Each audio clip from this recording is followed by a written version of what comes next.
Hello, welcome back. I'm Statman Dave, and today we're going to be looking at 5 players Manchester United should sign in the summer transfer window. Make sure, of course, to like the video, subscribe if you're new, and turn notifications on so you don't miss any of this glorious content. Anyway, let's get this party started. We're going to do things slightly differently in this video. Instead of looking at the obvious targets, obvious candidates, we're going to look at similar profile players to those being linked to Manchester United. But first up, let's talk tactics. Ole Gunnar Solskjaer has played a number of different systems and formations, starting off with a 4-3-3, moving to a diamond in bigger games, and even fielding a 3-5-2 versus Barcelona. United have entered the market already, signing Daniel James and Aaron Wan-Bissaka, but require more reinforcements. To fit the mentioned tactical setups next season, Manchester United need a centre-back, defensive midfielder, central midfielder, right winger and centre-forward. Right, it's time to play director of football. So let's start with centre-back. Manchester United have been heavily linked to Koulibaly over the last 12 months. A world-class centre-back, brilliant ball player, fantastic defender, but at 28 for €120 million is that value. A cracking alternative to Koulibaly, who has emerged as one of the best young centre-backs in the game, is Ibrahima Konate. At just 20 years old, he'd be a much better investment than Koulibaly, and for me has a higher ceiling. Konate currently applies his trade for RB Leipzig, who focus on developing young talent playing high-energy pressing football, perfect for Ole's vision of United. The striking thing about Konate isn't his towering height or enormous physique, but his ability to slalom out of defence with the ball at his feet. In the Bundesliga last season, Konate completed more dribbles than any other centre-back in the competition. So comfortable on the ball. Take his goal versus Dusseldorf, carrying it out of the back, popping a 1-2 with Sabitzer, playing it to Halstenberg, then moving into the inside left channel, dropping a shoulder, bouncing off the pressure, and then finishing with his weaker left foot.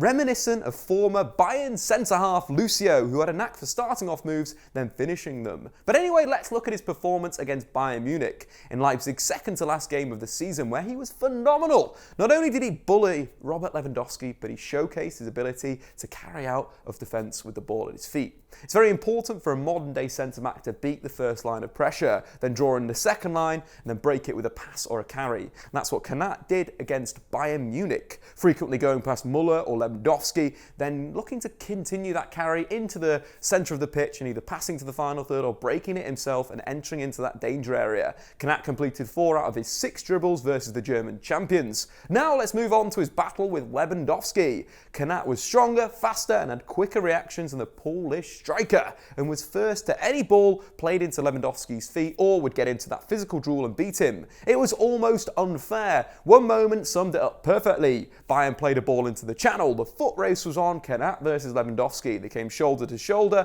Konate simply knocked Lewandowski off balance, got the ball, turned out, and then the former Dortmund frontman fell over. The one time he did get the beating of him, Konate got back up and won the second tackle. Such a complete performance for a 20-year-old. Koulibaly would set United back €120 million. Konate would be less than half that price. Next up, defensive midfield. Manchester United need mobile physicality in that position. Someone who dominate, screening the back four, but also have the ability to play forward. Wilfried Ndidi would be the perfect player. But United need to continue being smart with the recruitment, such as signings like Daniel James. When you think of ball winners in the Premier League, Konate and Idrissa Gana have been the standouts over the last few seasons. Both of them came from Liga, both won over 100 tackles in their last seasons in France, with Kante a ridiculous 4.8 tackles per game for Caen, and Gana 3.1 for Lille. But who was the player in Liga doing it last season? Ibrahima Sangare. The Toulouse holding midfielder won 102 of his 133 tackles and was an absolute colossus. Winning tackles in Liga definitely translates to the Premier League. Fabinho is another good example. So statistically, signing Sangare would be a quality ball-winning central midfielder. But you've always got to dive in and do a little bit of analysis, get the videos out and check out whether the player that's identified by stats is good enough to be a potential signing, and then trust your football eye. Sangare plays as a deep-line playmaker in Toulouse's 4-2-3-1. He's the pivot of their attacks as they build up and looks unnerved in possession. Stylistically, he reminds me a little bit of Yaya Toure at Barcelona when he was a defensive midfielder, capable of threading those progressive passes when the opportunity opens up. Tactically, Sangri's progressive passes would help Man United massively. United still get stuck in phases of play of Louis van Gaal's football. Centre-back to central midfielder to centre-back, then back through central midfield with no penetration.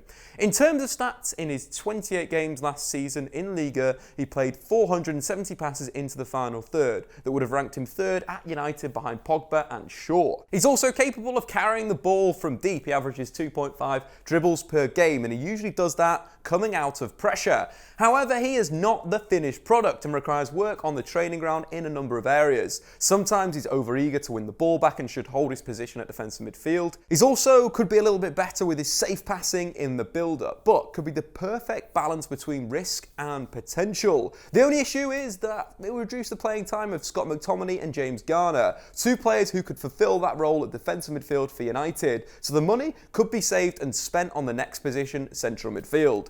United need a player capable of playing in central midfield, attacking midfield and as a free 8, comfortable in a 4-3-3, a diamond and a 3-5-2, all slightly different roles. More vertical in a 4-3-3, more horizontal in a 4-4-2 diamond, and more diagonal in a 3-5-2. Bruno Fernandes is the number one choice. You can't argue with that. A player that's massively kicked on this season with his final third play. He fits the bill perfectly, being directly involved in 50 goals in 53 games in a hybrid central midfield number 10. But if you want a goal-scoring midfielder for the next 10 years, there's one player who smashed goal-scoring records for a teenager in the Bundesliga last season with 17 goals from midfield, Kai Havertz. We're seeing some crazy talents in the world of football at the moment. Generational talents, Matthijs de Ligt, Frankie de Jong, Kylian Mbappe. Havertz is another one, an incredible footballer with a great touch, technique, off-the-ball movement and work rate. A positionally flexible player capable of playing in any position in midfield or attack. Last season, Havertz played in central midfield, attacking midfield, or on the right wing for Peter Bosch's Bayer Leverkusen, either in a 4-3-3 or a 4-2-3-1. Havertz's biggest strengths are his technique and off-the-ball movement, which makes him such a proficient goalscorer. Kai has the Thomas Muller knack of ghosting off the ball and appearing unmarked in high-quality goal-scoring positions. Havertz is another Raumdeuter off the German production line. Raumdeuter in German loosely translates to space investigator, a player that finds pockets of space to operate in before waiting for that moment to burst through the opposition's defence to score or assist. A Raumdeuter takes up harmless positions before ghosting into goal-scoring areas. A great example of this, for of course Kai Havertz, was his goal versus Hertha Berlin. Leverkusen was set up in their attacking shape, a fluid 3-2-5, with Havertz in the nominal striking position. Aaron Geith carried the ball over halfway. Kai dropped and showed for the ball to feet. In the same motion, Julian Brandt received into a position to also take up the ball in the inside right channel, catching the attention of Hertha Berlin's left centre-back. Havertz backed off, opening up that vertical shape as the Hertha Berlin left centre-back moved towards Brandt. Havertz simply span in behind. Aaron Geith found him with a long pass and then he chipped the goalkeeper. Always on the move, so difficult to play against. In an interview with Bundesliga.com, Bayer Leverkusen teammate Leon Bailey said, "If you can always be 1 or 2 steps ahead of your opponent, you can already win the game, and I think that's just the player he is." Not only does Havertz have the talent, but he's got the work rate. Ranked 4th in the Bundesliga last season for both distance covered and intense runs. On top of that, he registered the highest top speed in the competition, showing that he has the pace to maximise the impact of his game intelligence. Kai Havertz has to be the number one priority. But let's move on to the right wing, a problem position for Manchester United since Sir Alex Ferguson retired. The dream signing would be Jadon Sancho. The former Manchester City graduate took the Bundesliga by storm last season, registering 14 assists and scoring 12 goals in just 34 appearances. But Borussia Dortmund don't look keen to part with their next star for less than 100 million. And they don't need the money after selling Christian Pulisic in January for around £58 million. An alternative low-risk option would be Spurs target Andreas Scoff Olson. The 19-year-old scored 19 goals and registered 3 assists in his first professional season for FC Nordjylland. And he has the potential to be a top player. Olson is an inside forward, looks to cut in from the right onto his stronger left foot before looking to get a shot away. His preferred finish is to open up his body and place the ball inside of the far post, and his execution is impressive. If going inside isn't an option, Olson isn't afraid to use his right foot and go on the outside, hit the byline and fire a cross in. He's a skillful player with quick feet. And when he's 1v1, he looks to throw step-overs to get past his opponent. His pace is coupled with good balance and his trickery has made him a little bit difficult to stop. In all competitions last season, Olson attempted 4.5 dribbles per game, took 3.1 shots, and of course created 1.6 chances. Like all young players, the young Dane needs work on his decision making, but he's got the attributes to really improve. However, what's most impressive is his calmness and composure. A footballer can have all the skills to be a star, but they can't remain calm and composed. It's almost impossible to reach the top level. Fortunately, Olson has that calmness. In the 2018-19 Danish Superliga season was his first foray into professional football. He's already taken corners, free kicks and penalties. He's taken 4 penalties, scoring all 4, showing both a calmness and a confidence in the youngster. With his contract expiring in 2020, Olson could be snapped up for less than £20 million. And for a player of his potential, it seems like a largely risk-free given the current transfer market when uncapped Brazilian teenagers are going for £50 million. There would be concerns surrounding the quality of the league Olson is playing in, but scoring a goal every 115 minutes at 19 defines a talented player. He's also got really good attacking movement and scored a number of goals this season, making the runs between the fullback and the centre-back or arriving late at the back post. His movement also suggests he's more of a striker playing out wide, and his versatility could be useful in Solskjaer's various formations. With the right guidance, Olson could become a star of the future. And who better than one of the greatest Scandinavian players in Premier League history to guide him there? The only problem with signing such a young prospect on the right wing could be hindering the progress of Diogo Dalot, who has the potential to play on the right wing in a 4-4-2. Of United's players to play over 900 minutes last season, Diogo Dalot created the most big chances per 90 minutes. Considering United have had little success using stopgaps and prospects to play on the right, it could be time for the club to sign a ready-made talent. And returning for Jadon Sancho next summer, but you could do far worse than signing someone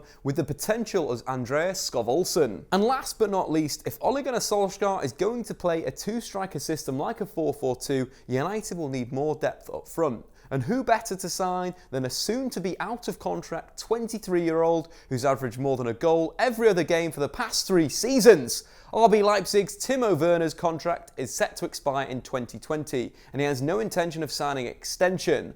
On top of that, Leipzig have already stated that they're willing to sell the player this window in order to avoid losing him on a free next season. Rumours suggest the German international could be available for between 50 million and 60 million euros, which is good value in the market. Considering that Wilfried, a player that has only been directly involved in 53 goals in 173 career appearances, is valued by Crystal Palace at more than £80 million.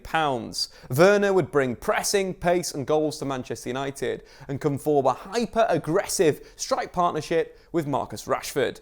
In RB Leipzig's 4-2-2-2, Werner forged a great partnership with Yussuf Poulsen. In attack, Leipzig would look either to hit the left channel for Werner to chase down, or it'd go direct to Poulsen and they'd flick the ball onto Werner. Defensively, they'd lead the press, rocking as a unit in order to close down their opposition. Werner and Rashford could form a similar partnership. Whilst Rashford isn't as good in the air as Poulsen, he's much quicker, and his hold-up play has massively improved under Ole. Tactically, United could look to either fire it into Rashford's feet, who then could look to either feed it to a supporting midfielder, or look for Werner in behind. More importantly though, the pair are incredibly quick, and there'd be permanent outballs either into the channels for the 2 strikers to run onto. As Liverpool have shown, having pacey forwards can be devastating on the break, forcing teams to sit deeper, which gives your midfielders more time and space to find that killer pass. On top of that attacking threat, Rashford works incredibly hard off the ball and averages more sprints per game last season than any other Manchester United player.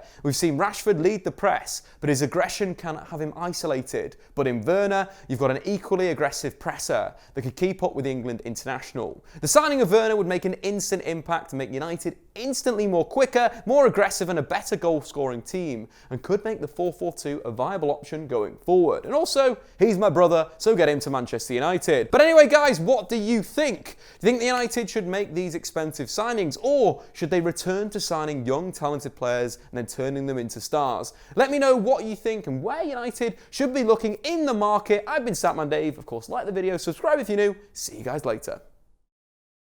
Thanks for watching. If you've enjoyed this video, why not check out some more content on the Statman Dave YouTube channel.